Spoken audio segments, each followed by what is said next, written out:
시장이 좀 안 멈추고 계속 내려가네요. 코스닥도 3%대 하락세, 코스피도 오늘 일 저점 구간 계속 추락하고 있는 상황입니다. 분위기가 좀 많이 어두운데요. 일단 키워드 원투펀치 시간에서 전략들 알아보겠습니다. 교보증권의 사영관 차장님 웹캠으로 연결돼 있습니다. 차장님 안녕하세요. 네, 안녕하세요. 네, 시장 분위기 정말 어두운데요. 오늘 오전장 좀 관통할 만한 펀치 날려주시죠. 글쎄요. 정말로 시장이 좀 힘든 상황이 연출이 되고 있는 상황이에요. 제가 말씀드렸던 이제 120 월선까지 지수가 하락한 이후에 거기에서 정말로 여기가 지지 받을지 아니면 속절없이 무너질지 좀 테스트를 할 그런 구간일 것 같고요. 오전에는 일단 이슈가 좀 있었습니다. 주말 동안에 실외 마스크는 완벽하게 이제 해제하겠다라는 부분들이 정부 정책으로 발표가 되었고요. 일단 오늘부터 의무 해제는 착용 권고로 바뀌게 되는 그런 상황입니다. 마스크 속에 얼굴이 이제 드러나야 될 시기가 좀 다가왔다라고 보이는 그런 상황이고요. 그렇기 때문에 뭐 색조 화장품이라던가 이런 화장품 관련주들에 좀 관심이 필요한 그런 시기가 다가왔습니다. 일단 뭐 그 전부터 입국 전에 PCR 검사 폐지라던가 일본 가이드 없는 패키지 여행의 허용 이런 부분들로 인해서 관광, 기행, 항공 이런 쪽들이 조금 관련주들의 움직임들이 수급도 들어왔었고 이런 부분들이 있었었고요. 하나투어, 모두투어, 참 좋은 여행 이런 여행주 관련해서 좀 말씀을 드렸었던 것 같습니다. 거기다가 일본도 일단은 입국 전에 코로나19 의무 검사 폐지에 이어서 가이드 없는 패키지 여행 이런 부분들에 또 얘기가 나오고 있었어요. 그래서 기존 에어텔이라던가 항공 숙박만 제공하는 부분 이런 것들이 허용이 된다라는 얘기도 나왔습니다. 일단 뭐 항공권하고 숙박시설을 여행사를 통해서 여행을 하게 되면은 이런 일정 동선 속에서 대안을 받지 않는 부분들이 나왔었고요. 일단 일본도 경제 침체에서 자유로울 수가 없는 이런 상황이다 보니까 경제 활성화를 위해서 관광객의 무비자 검토 이런 부분들까지도 같이 재개를 하고 있다 하면서 이런 것들이 결국에는 정책적으로 발표가 된다라고 했을 때는 LCC라던가 관광 쪽에서 가장 큰 비중을 차지하는 일본 쪽 노선이 살아난다라는 기대감들이 굉장히 좀 커져 있는 그런 상황들이고요. 일단 완화 방침을 밝힌 8월 29일에서 9월 4일까지 한 주간 일본 여행의 예약 건수를 보게 되면 굉장히 증가를 많이 했어요. 일단 뭐 하나투어, 모두투어 같은 경우 400% 이상 급증하면서 일본에 대한 여행에 대한 관심들이 높아진 그런 상황이고요. 나머지 조금 작은 여행사들도 한 200%가량 증가하면서 역시나 일본 쪽 수익성에 굉장히 도움이 되는 이런 노선들에 대해서 관심들이 뜨거워지고 있다라는 것들이 결국에는 지금의 리오프닝 그리고 마스크의 의무 착용 해제 이런 것까지 좀 연결이 될 것 같아요. 그래서 지금 당장으로 봤을 때는 어떤 기본 베이스 이런 쪽보다는 아무래도 택조 쪽 또 계절인 만큼 이런 쪽들에서 특화가 되어 있는 업체들이 조금 더 강세를 보일 수 있는 환경들. 물론 시장 상황이 좋지 않기 때문에 뭐 개별주의 움직임이 아주 강한 그런 시장이 될 수는 없을 것 같아요. 다만 시장이 이 정도 선에서 좀 마무리를 하고 기술적이 됐건 아니면 수급이 붙어서 올라가건 반등을 한다라고 해줬을 때는 이런 좀 클리오 같은 종목들 우리가 집중을 할 필요가 있다라고 보이고요. 택조에 좀 특화가 되어 있는 그런 기업입니다. 그래서 일단 최근에 화장품 쪽들이 중국 배출 비중이 굉장히 높았었어요. 어느 업체를 막론하곤 중국 쪽으로 화장품 수출 자체도 컸고 중국의 의존도 자체가 굉장히 많이 커져 있는 그런 상황이었습니다. 이런 것들을 좀 다변화해 나갈 수 있는 기업들, 뭐 북미라던가 유럽, 일본 이런 쪽들의 포트폴리오를 가지고 있는 기업들이 결국에는 좀 살아남을 수 있는 그런 시장들이 만들어져 가고 있는 것 같고요. 그렇게 봤을 때 일단은 색조 쪽, 럭셔리 기초 브랜드 쪽에서 색조를 하고 있는 그런 상황이고요.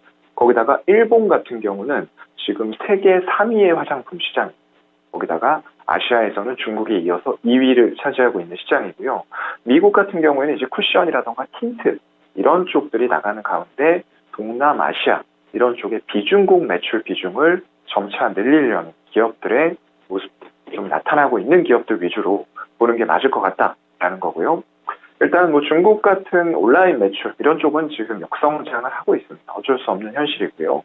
이런 부분과 반해서 일본 쪽의 매출 비중이라던가 아까 말씀드렸던 미국 이런 쪽들 성장으로 인해서 타업체 대비해서 조금 더 양호한 성장세를 지속을 해나가고 있는 이런 기업으로 보여지고요. 연간 영업이익은 한 40억 이상은 꾸준하게 만들어내고 있는 그런 기업입니다. 일본에 400개 이상의 드럭스토어에 입점을 해서 홈쇼핑 쪽에서도 온라인 이런 쪽까지 발을 넓히면서 채널 자체를 다각화하려는 움직임들 보여주고 있는 그런 상황이고요. 스킨, 바디케어까지 좀 제품 포트폴리오도 넓혀가고 있는 이런 상태이기 때문에 지금 마스크, 해제 쪽이 결국에는 완벽한 리오프닝까지 이어진다라고 했을 때에는 우리 이런 좀 택조 화장품 위주로 접근이 필요할 것 같다라는 말씀을 드리고 싶습니다. 네, 확실히 몇 년간 좀 발목을 잡았던 코로나19가 많이 끝나가는 모습인데, 뭐 정부 쪽에서도 실외 마스크를 완전히 좀 해제하는 모습이기도 하고, 실내 마스크도 해제한다고 하더라고요. 그래서 이제 리오프닝 관련 종목도 주셨는데, 그 가운데 색조 화장품 관련 종목들 주목해보자라는 말씀이었습니다. 아무래도 시장이 좀 반등할 때 이런 쪽 위주로 주목을 하고 계시다가 매수 타이밍 잘 잡으시면 수익도 날 수 있을 것 같은데요. 이렇게 색조 쪽에서도 뭐 북미 쪽이나 뭐 성장세가 있는 기업들 위주로 추천을 주셨고요. 이렇게 좀 화장품 섹터 함께 봤는데 그렇다면 오늘장을 또 이길 만한 그런 섹터는 어떤 게 있을까요? 네, 오늘장 참 뭐 이기기는 쉽지가 않은 그런 시장이지만 조금 중장기적인 관점으로 픽을 했으니까요. 그런 관점에서 봐주셨으면 좋겠고요. 일단 키워드는 정부의 완전 자율주행 상용화 계획 발표라는 부분들을 잡았습니다. 얼마 전에 정부에서 모빌리티 혁신 로드맵을 발표를 했고요. 거기에서 이제 올해 말 자율주행에 레벨 3까지 상용화를 시키겠다라는 목표가 들어갔습니다. 그렇게 되면은 일본, 독일에 이어서 세계 세 번째로 부분 자율주행에 성공하게 되는, 상용화에 성공하게 되는 나라가 되는 거고요. 일단 뭐 다른 나라들도 굉장히 치열합니다. 중국 같은 경우에는 상하이 자동차 그룹의 산하 자율주행 응용 플랫폼으로 레벨 4 수준의 로보택시 프로젝트를 시작했다라는 얘기가 들려오고 있고요. 현대차 같은 경우에도 얼마 전에 레벨 4에 대해서 강남 한복판에서 레벨 테스트를 실시하는 그런 뉴스들이 또 나왔었고요. 일단 25년에 레벨 4단계 완전 자율주행 버스, 셔틀을 운영하겠다라는 목표를 가지고 있는 상태고요. 거기다 27년에는 레벨 4의 승용차를 출시하겠다라는 목표를 함께 로드맵에서 세웠습니다. 이게 뭐 단순히 자동차만 가지고 되는 일이 아니고요. 사실상 이런 인프라, 전체적인 인프라가 같이 구축이 되어야만 하는 부분들이기 때문에 정부에서는 일단 24년까지 자율주행 차량의 제작 기준이라던가 보험 이런 쪽에 제도를 마련하겠다라고 같이 발표를 했고요. 거기다 더불어서 2030년까지는 전국의 고속도로, 국도 이런 11만 킬로미터에 달하는 도로들을 전부 다 첨단 체계 시스템으로 완비를 하면서 완벽한 자율주행을 할 수 있는 조건들을 같이 구축하겠다라고 얘기를 했습니다. 그래서 글쎄요, 지금 단계에서는 사실상 아직까지 완벽하게 인간이 운전하는 부분들을 시스템에게 넘겨주기는 쉽지 않아요.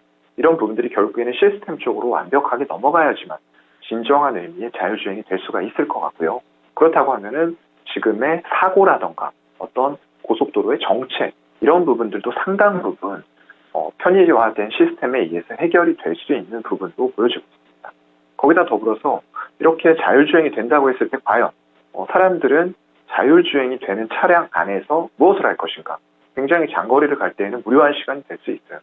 물론 뭐 잠을 잔다거나 할 수도 있지만 이런 쪽에서 인포테인먼트 시스템이 같이 구축이 될 수밖에 없는 환경들이 만들어지고 있는 것 같습니다.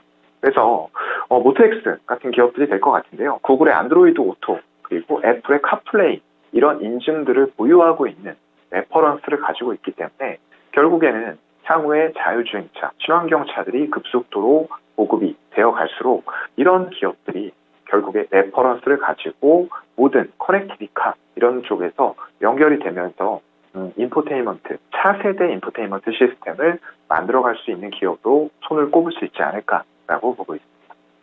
네, 자율주행 쪽은 확실히 정책 모멘텀으로 최근에 많이 움직였던 것 같은데 오늘 좀 조정을 받고는 있지만 길게 봤을 때 확실히 전기차랑 같이 좀 갈 수 있는 성장 있는 그런 섹터가 아닐까 싶습니다. 차장님 오늘 말씀 잘 들었습니다. 고맙습니다. 네, 고맙습니다. 네, 이렇게 교보증권 사용관 차장님의 의견을 들어봤습니다.